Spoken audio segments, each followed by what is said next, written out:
అదిగో ధరణి వచ్చింది, పద పద. Hi guys. ఏంటి ధరణి ఇంత లేటు? ఆ స్టోరీ తర్వాత ఎక్స్ప్లెయిన్ చేస్తా కానీ first meet mister Ravi. Hi. Hi bro. ఏంటి మన ఫ్రెండ్స్ ఎవరూ కనిపించట్లేదు? అందరూ హ్యాండ్ ఇచ్చారు. సాక్షి సంతకం పెట్టాల్సిన సందీప్ గడు కూడా. నువ్వు తన్ని సాక్షి సంతకం పెట్టడానికే తీసుకొచ్చినట్టున్నావు. Please come bro.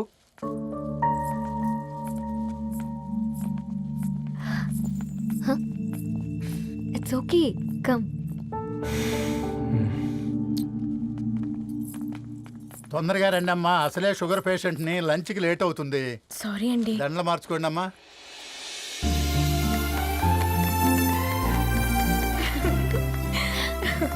Congrats guys. Thank you. ఆ పేపర్ మీద సంతకాలు పెట్టండి అమ్మా.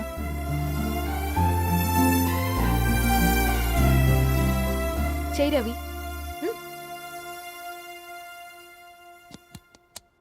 ఏమైంది రవి? ఐఎమ్ సారీ అండి. అమ్మాయి కోసం అమ్మానాలు లేని పెళ్ళి, ముఖపరిచయం కూడా లేని నేను సాక్షి సంతకం నాకెందుకు నచ్చట్లేదండి. తప్పుగా అనుకోదు బ్రదర్.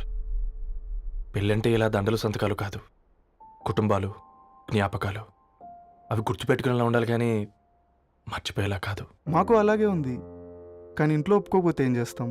తను ఒప్పించడానికి 4 ఏళ్ళు పట్టిందని విన్నాను మీకు. మరి మీ ఇంట్లో వాళ్ళని ఒప్పించడానికి ఎన్ని ఏళ్ళు ట్రై చేశారండి? ఓ 4 నెలలు, 4 రోజులు, పోనీ 4 గంటలు, ఓ 4 సార్లు అడుగుంటారు. కాదనగానే కంగారు పడి ఇలా నిర్ణయం తీసుకుని ఉంటారు. మనకు చిన్నప్పటి నుంచి నచ్చినవన్నీ ఇచ్చిన అమ్మానాళ్ళు నచ్చిన వాళ్ళని కూడా ఇస్తారండి. కాకపోతే ఓపికగా నచ్చేలా చెప్పాలంతే. ఓకే అండి, మీకు పెద్దగా ఓపిక లేనట్టుంది. ధరణి గారు మీ నిర్ణయానికి విలువిస్తున్నారు, నేను ధరణి గారికి విలువిస్తాను. వద్దు రవి.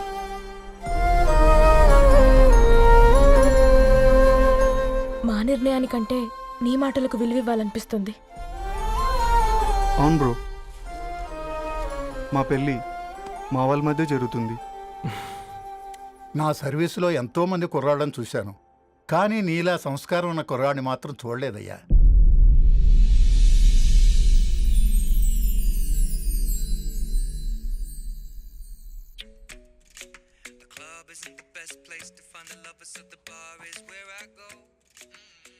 ధర్ని, అలా మ్యూజిక్ వింటూ పుస్తకం ఎలా చదువుతావే? మూవీ చూసేటప్పుడు బ్యాక్గ్రౌండ్ స్కోర్ కావాలి కదా, నాకిది అలాగా. చదివింది చాలే. మీ నాన్నగా నువ్వు కూడా పరీక్షలకి ప్రిపేర్ అవుతున్నట్టుగా చదువుతుంటావు. హలో, చెప్పరా సాంబు, అమ్మాయి పెళ్లి కుదిరిందా? కంగ్రాచులేషన్స్ రా. ఇంతకెవర్రా? అమ్మా, మీది అరేంజ్డ్ మ్యారేజ్ కదా, నాన్న నీకు చూడగానే నచ్చాడా? పెళ్ళైన సంవత్సరం వరకు ఆయన మొహం కూడా ఎలా ఉంటుందో నాకు సరిగ్గా తెలియదు. అంటే ఏ ఫీలింగ్ లేకుండానే మ్యారేజ్ చేసుకున్నావా? యాక్చువల్లీ పెద్దనే పుట్టిన తర్వాతనే ఆయన మీద నిజమైన ఫీలింగ్ కలిగింది. అది వయసుతో పాటు పెరుగుతూనే ఉంది. నిజానికి ఫీలింగ్స్ ఎప్పుడూ కలుగుంటాయి. నాకు తెలియడానికి టైం పట్టింది అంతే. సరే సరే, పడుకో. గుడ్ నైట్ మా. Good night. సరేరా, బయలుదేరుతాను. ఇంకా చాలా మందికి ఇవ్వాలి కార్డ్స్. ఓకేరా. అమ్మాయి ధరణి పెళ్లికి తీసుకురావడం మాత్రం మర్చిపోవద్దు. తప్పకుండా రా. అదిగో అమ్మాయి కూడా వచ్చింది, నీవే చెప్పురా. Hi Sambu uncle. Hi Dharani. Hi Geetha. Hi. Congrats for the marriage. Thank you. అమ్మ ధరణి, నువ్వు సంగీత్కి వచ్చి పెళ్లి అయ్యేదాకా మా ఇంట్లోనే ఉండాలి, సరేనా? తప్పకుండా అంకుల్. బాయ్, ఓకేరా. సీయురా. నమస్తే అంకుల్. బాయ్. బాయ్ అమ్మా. Bye uncle. హే పుస్తకాలు పురుగు, హే, నా బర్త్డే షాపింగ్కి వెళ్ళానన్నావు, ఏం కొన్నావే? కోనేంత రేంజ్ మనకెక్కడదిరా. ఈ డ్రెస్ ధరణి కొనిచ్చింది. ఏంది ధరణి కొనిచ్చిందా? ఇది చూసాం. జాగ్రత్త రే కాకా, మన టైలర్ రేంజ్ నుంచి టామీ హిల్ఫిగర్ రేంజ్ కి ఎదిగావు కదరా. రే, అక్షరాలు చూసి అభిమానించను, ఐడియాలజీ నచ్చిందని 5 ఏళ్ళు వెయిట్ చేసినావు. ఫోన్ ఇచ్చింది, బట్టలు కొనిపించింది, ఇంకెప్పుడు చెప్తావురా? ఏంటి చెప్పేది? ఆ పేపర్ బాయ్ ని ప్రేమిస్తున్నావా? అవును, తను ఫైనాన్షియల్గా పూర్ కావచ్చు, కానీ క్యారెక్టర్లో నాకు తెలిసిన గుర్రాలందరికంటే రిచ్. అంతలో తనకెప్పుడు కనెక్ట్ అయ్యావే?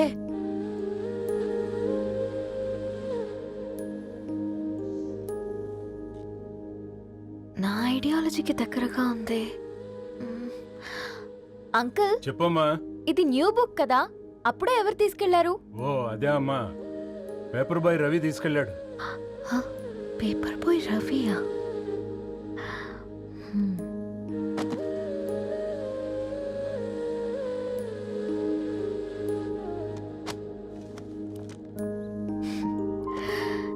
ఈ ప్రపంచంలో ఏ ఇద్దరి ప్రపంచం ఒకేలా ఉండదంటారు, కానీ ఆ అక్షరాలు చూశాక మా ఇద్దరి ప్రపంచం ఒకటే అనిపించింది.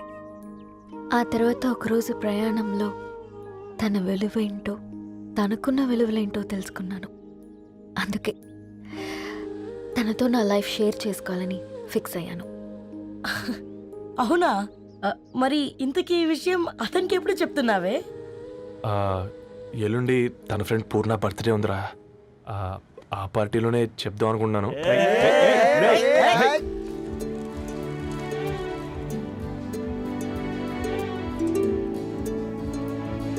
అరేంజ్మెంట్స్ అన్ని బాగా కుదిరే కదమ్మా. అవునవును, ఆ బఫే కూడా.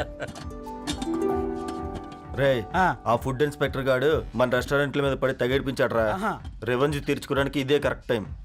అందుకే అన్న గంజులు పెద్దవి పెట్టా, గరిటెలు చిన్నవి పెట్టా, అన్నంలో సున్నం కలిపి కర్రీస్ లో కలర్స్ కలిపా. సూపర్ రా. కుదిరితే ఆడి తాగి సూప్ లో మోషన్ టాబ్లెట్ కలిపే దైద్యం వదిలిపోద్ది.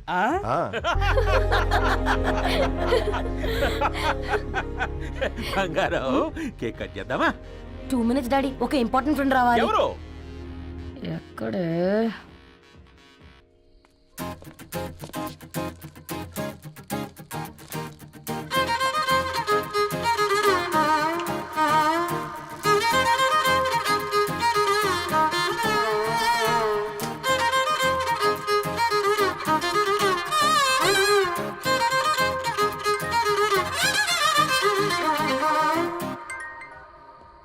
ఎరా సర్పం, పార్టీ ఎట జరుగుతుందిరా?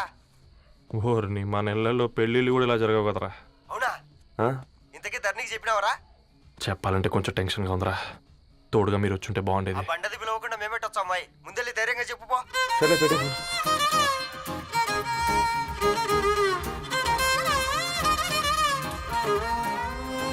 అదిగో వచ్చాడు.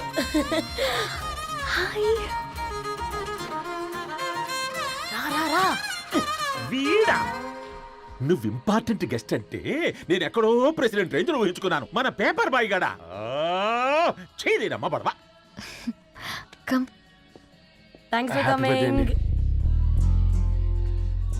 ఈ డ్రెస్ లో చాలా బాగున్నావు రవి. నువ్వు కొనిచ్చిందే కదా.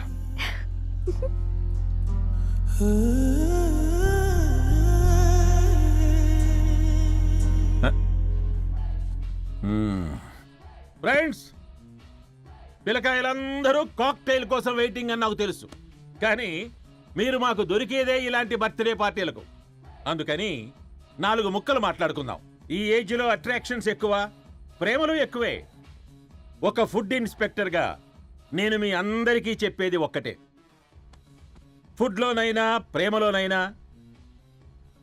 క్వాలిటీ కంట్రోల్ చాలా ఇంపార్టెంట్. ఎవరితో పడితే వారితో ప్రేమలో పడకండి. వాళ్ళ శానిటేషన్ ఏంటి, అడల్టరేషన్ ఏంటి, కంటామినేషన్ ఏంటి అని అన్ని క్వాలిటీస్ చూసుకోవాలి. అప్పుడే ఫుడ్ డైజెషన్ అవుద్ది, ప్రేమ సక్సెస్ అవుద్ది. Thank you. కమాన్ బంగారం. Okay daddy. Happy birthday to you. Happy birthday పూర్ణ.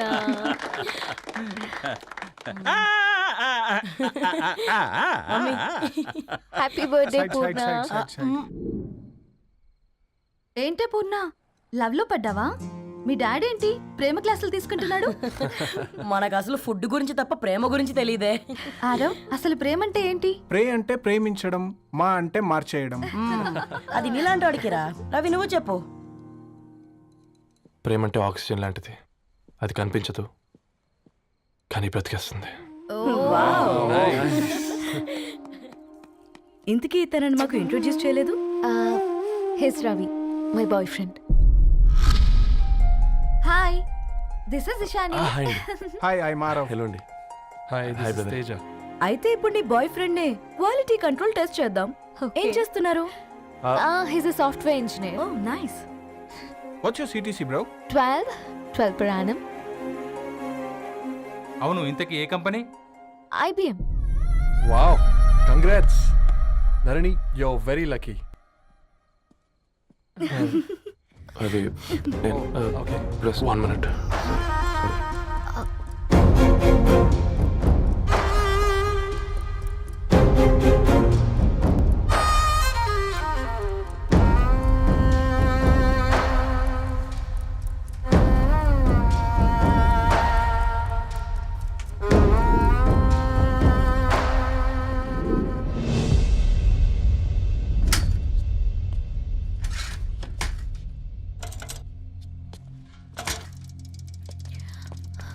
రవి, మధ్యలో వెళ్ళిపోతున్నావేంటి రవి? చివరిదాకా కలిసి నడవలేమో తెలిసినప్పుడు వెనక్కి వెళ్ళిపోవడమే కరెక్ట్ అనిపించింది. వాళ్ళతో అలా అబద్ధాలు చెప్పినందుకు కోపం వచ్చిందా? లేదు, నిజాలు దాచినందుకు బాధ అనిపించింది. నువ్వెవరో గద్వాలరెడ్డి గారి కూతురు అని నేను నిన్ను ప్రేమించలేదని. నేను చూడడానికి ముందే నీ ఆలోచనలు, నీ భావాల్ని నేను ప్రేమించాను. నువ్వు చాలా మంచిదని ధరణి. అంటే మొదట్లో నేను ఎలాగైనా కలవాలి, ఒక్కసారైనా మాట్లాడాలని చాలా ట్రై చేసేవాడిని ధరణి. కుదిరేది కాదేంటో. అలాంటిది నువ్వు నాతో ఫ్రెండ్షిప్ చేసావు. నేను నెలంతటికి తాగితే 300 అవుద్దారని. నువ్వు ఎక్కడికి తీసుకెళ్ళవే? ఏంటా ప్లేస్ అది? Star bucks. కప్పుకు 300 ఏంటారండి, పిచ్చ ఎర్రా. ఈ చుట్టూ మా వీధిలోకి వచ్చేసి 50. నువ్వు తీసుకెళ్ళిన కుక్కర్లో 1000. అప్పుడు ప్రైసెస్లోనే అనుకున్నాను, ఇప్పుడు పర్సన్స్లో కూడా తేడా కనిపిస్తుంది. రవి, నేను అసలు ఎందుకు చెప్పాల్సి వచ్చిందంటే అది ఈ కారణాలు నీకుంటే ధరణి. నేను చదువుకున్నాను, బీటెక్ చేశాను తెలిసాక నాకు దగ్గర నేనే నోటీస్ చేయలేదు. కరెక్ట్. ఒక ఫోన్ కొనిస్తే గిఫ్ట్ అనుకుని సంబరపడిపోయానే. స్టాండర్డ్ అది అర్థం చేసుకోలేకపోయాను. ఈ షర్టు గురించి నీట్గా టక్ చేసుకున్నాను బట్టే నిజంగా ప్రేమ అనుకున్నాను ధరణి. ఈ ప్రెజెంటేషన్ ప్రిపేర్ చేసావా? వాట్ నాన్సెన్స్ రవి, నీకేమైనా పిచ్చా? ధరణి, ఇక్కడ బాధపడాల్సిన విషయం ఏంటంటే నువ్వు కూడా అందరిలాగే ఆలోచించావు. నీ దృష్టిలో పేపర్ వేయడం తక్కువ కావచ్చు, కానీ తప్పు మాత్రం కాదు. అయినా నీ రేంజే వేరు ధరణి. ఒకసారి నువ్వు నుంచుని చూడు, నీ బ్యాక్గ్రౌండ్ చూడు, ఎంత బ్రైట్గా, ఎంత బాగుందో. వెనకాల అంతా చీకటి. ఆ వెళ్తున్న వదిలేసి చీకట్లోకి రాబోతుందని. రవి, నువ్వేం మాట్లాడుతున్నావో అర్థమవుతుందా నీకు? అర్థమవుతుందని. నేను కట్టుకున్న తాజ్మహల్కి నేనే షాజహాన్ అనుకున్నాను.